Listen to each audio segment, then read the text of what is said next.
മലപ്പുറത്ത് 27 കിലോ വ്യാജ തേയിലപ്പൊടി പിടികൂടി. വളാഞ്ചേരി വെങ്ങാട് സ്വദേശി ഹാരിസിനെ തിരൂർ ഭക്ഷ്യസുരക്ഷാ വകുപ്പാണ് പിടികൂടിയത്.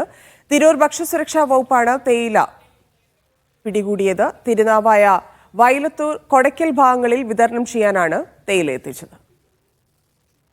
ജംഷീർ കൊടിഞ്ഞി ചേരുന്നു. ജംഷീർ വിവരങ്ങൾ. ധന്യ, ജില്ലയുടെ തീരദേശ മേഖലകളിൽ വിതരണത്തിച്ച വ്യാജ ചായപ്പൊടിയാണ് ഇത്തരത്തിൽ പിടികൂടിയിട്ടുള്ളത്. തിരൂർ ഭക്ഷ്യസുരക്ഷാ വകുപ്പ് ഓഫീസർ NM ഷംസിയുടെ നേതൃത്വത്തിൽ നടത്തിയ പരിശോധനയിലാണ് വളാഞ്ചേരി വെങ്ങാട് സ്വദേശി കലാംവളപ്പിൽ ആരിസ് എന്നയാൾ ഓട്ടോറിക്ഷയിൽ വിതരണത്തിനായി കൊണ്ടുവന്ന വ്യാജ ചായപ്പൊടി കടുങ്ങാത്തുകുണ്ട് എന്ന സ്ഥലത്ത് വെച്ച് പിടികൂടിയിട്ടുള്ളത്. വ്യാജ അഡ്രസ് പതിച്ച് ബാഗുകളിലാക്കിയാണ് ഇയാൾ മായം ചേർത്ത വ്യാജ ചായപ്പൊടികൾ വിൽപ്പന നടത്തിയിരുന്നത്.